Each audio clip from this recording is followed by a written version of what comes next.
कक्षा 8वीं वाले सभी विद्यार्थियों को नमस्कार, जय हिंद।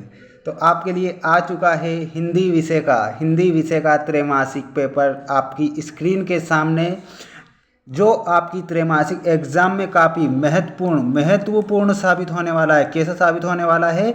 महत्वपूर्ण साबित होने वाला है आपकी त्रैमासिक एग्ज़ाम में।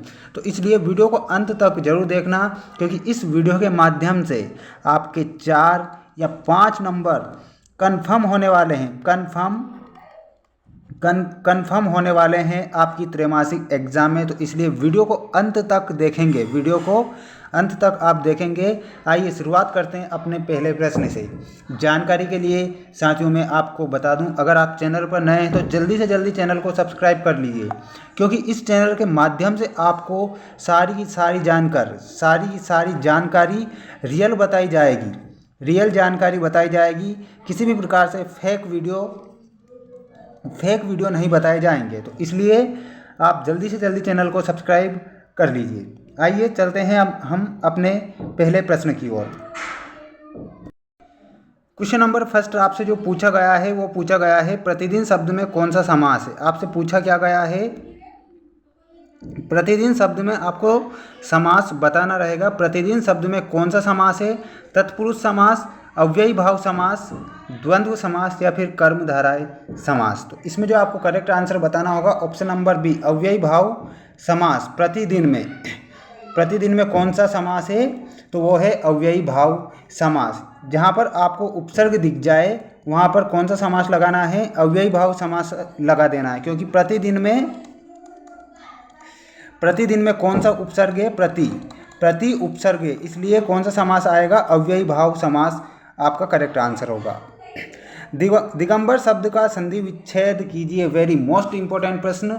दिगंबर शब्द में आपको संधि विच्छेद बताना रहेगा। तो आपका जो करेक्ट आंसर होगा वो क्या होगा? दिगंबर शब्द में संधि विच्छेद कीजिए में ऑप्शन दिए गए हैं आपको, दिग प्लस अंबर या फिर दी प्लस अंबर या फिर दिग प्लस अंबर। तो इसका जो करेक्ट आंसर होगा वो होगा option number A is the correct answer. दिग प्लस अंबर is the correct answer. Next है तानसेन के गुरु थे। वेरी मोस्ट क्वेश्चन लगा लीजिए आप। तानसेन के गुरु का नाम आपको बताना है। बेजू बावरा, राजा मानसिंह, स्वामी हरिदास, पंडित विष्णु पलुस्कर। तो इसका जो करेक्ट आंसर होगा वो होगा तानसेन के गुरु का नाम। तो इसमें आपको option number B is the correct answer, Swami Haridas. क्या लिखना होगा? स्वामी हरिदास। तानसेन के गुरु का क्या नाम था? Swami Haridas is the correct answer. Next है लेखक ने किसे संजीवनी कहा है? लेखक ने किसे संजीवनी कहा है? धन को, स्वास्थ्य को, संगीत को या फिर विद्या को? लेखक ने किसे संजीवनी कहा है? तो इसमें आपको बताना होगा ऑप्शन नंबर सी, लेखक ने संगीत को क्या कहा है? संजीवनी कहा है। संजीवनी कहा है लेखक ने। ठीक है। नेक्स्ट जो क्वेश्चन पूछा गया है वो पूछा गया है आपसे, संगीत का सामाजिक महत्व कब बढ़ता है? धनिकों को प्रभावित करने पर, जनसाधारण को प्रभावित करने पर, अधिकारियों को प्रसन्न करने पर या फिर निर्णायकों को प्रसन्न करने पर? तो इसमें जो करेक्ट आंसर होगा वो होगा ऑप्शन नंबर सी, जनसाधारण को प्रभावित करने पर संगीत का सामाजिक महत्व बहुत ज़्यादा बढ़ जाता है। किसे प्रभावित करने पर? जनसाधारण को आप याद रखेंगे। अब चलते हैं नेक्स्ट जो क्वेश्चन पूछा है आपसे, वो जो पूछा गया है आपसे, संगीत सम्राट कहलाते हैं तानसेन, लता मंगेशकर, उस्ताद अलाउद्दीन खां या फिर आशा भोसले? तो इसमें जो करेक्ट आंसर आपको बताना होगा वो बताना होगा Tansen. Tansen is the correct answer हो जाएगा आपका ऑप्शन नंबर ए, है ना। संगीत सम्राट के नाम से कौन जाना जाता है? तो तानसेन को संगीत सम्राट कहा जाता है।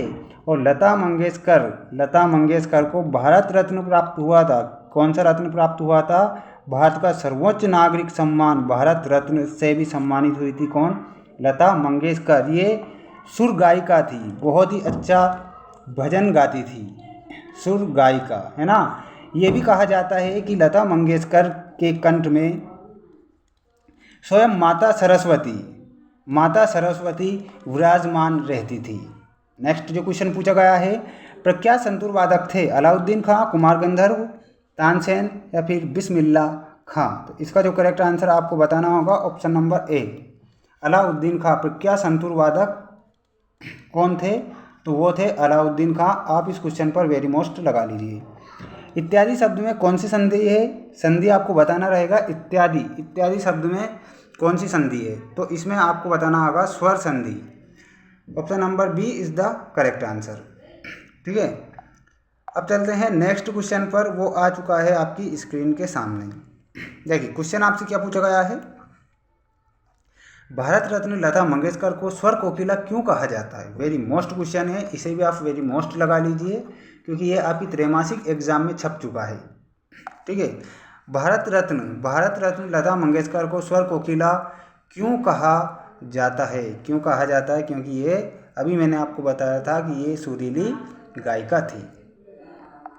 कमल नयन शब्द में कौन सा समास है? कमल नयन शब्द में कौन सा समास है? तो इसमें आपको बताना होगा कर्मधारय समास। कमल नयन में कौन सा समास है? तो वो है कर्मधारय समास। जानकारी के लिए एक बात मैं बता दूं, अगर आपको कमल नयन में जहाँ पर योजक चिन्ह दिखे, कमल नयन है ना, माता पिता यानी कि विलोम दिखे, है ना, उल्टा दिखे, तो इसमें आपको कौन सा समास लगाना होगा? कर्मधारय समास लगाना होगा। अगर आपको योजक चिन्ह भी दिखे ना तो भी आपको कर्मधारय समास लगाना होगा। ये योजक चिन्ह देख लीजिए, जैसे ही आपको योजक चिन्ह दिखाई दे तो तुरंत आप कर्मधारय समास पर टिक कर दीजिए। ठीक है, अब चलते हैं हम नेक्स्ट क्वेश्चन पर। इसमें आपसे पूछा गया है very most question, Lata Mangeshkar ji ने भारत का सर्वोच्च पुरस्कार प्राप्त किया। अभी मैंने आपको बताया था कौन सा पुरस्कार प्राप्त किया था? भारत रत्न प्राप्त हुआ था। किसे? लता मंगेशकर को भारत रत्न से सम्मानित किया गया था, क्योंकि भारत रत्न भारत का सर्वोच्च नागरिक सम्मान है। सर्वोच्च नागरिक सम्मान कौन सा है भारत का? तो यह भी आपको याद रखना है, वो है भारत रत्न। कौन सा सम्मान है? भारत रत्न। भारत का सर्वोच्च नागरिक सम्मान कौन सा है? भारत रत्न। नेक्स्ट है, तानसेन ने तन्मय होकर की साधना की। किसकी साधना की थी? कौन से राग की साधना की थी? आपको बताना रहेगा कि तानसेन ने तन्मय होकर किस राग की साधना की थी। तो वो की थी दीपक राग की साधना की थी। किसकी साधना की थी? दीपक राग की साधना की थी। किसके दरबार में? अकबर के दरबार में तन्मय होकर।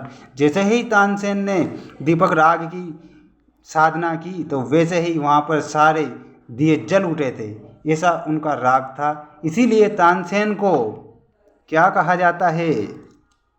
ये आपको कमेंट बॉक्स में मुझे बताना, क्योंकि इससे पहले मैं इसका आंसर बता चुका हूँ। ठीक है, इसके बाद हम चलते हैं नेक्स्ट क्वेश्चन पर। संगीत नृत्य का अखिल भारतीय कार्यक्रम संगीतकार खालिस्तान की स्मृति में होता है। तो इसका जो करेक्ट आंसर बताना होगा वो बताना होगा तानसेन। क्या लिखना होगा? तीसरे में लिखना होगा Tansen is the correct answer हो जाएगा आपका। ठीक है, नेक्स्ट है, जिस समाज में कला का स्थान नहीं वह कैसा होता है? वो समाज प्राणहीन होता है। कैसा होता है साथियों? वो समाज प्राणहीन। क्या लिखना होगा? तीसरे में प्राणहीन फिल करना होगा। तानसेन के गुरु का नाम आपको बताना है, तो इसमें आपको बताना रहेगा Swami Haridas is the correct answer. Swami Haridas आपको बताना रहेगा। नेक्स्ट है, कुमार गंधर्व 7 वर्ष की आयु में खालिस्तान के रूप में विख्यात हुए थे। तो बाल गायक, वेरी मोस्ट क्वेश्चन है, बाल गायक के रूप में विख्यात हो गए थे। कौन? कुमार गंधर्व। ये था आज का अपना वीडियो। उम्मीद करता हूँ साथियों वीडियो आपको अच्छा लगा होगा। तब तक के लिए जय हिंद, जय भारत, वंदे मातरम।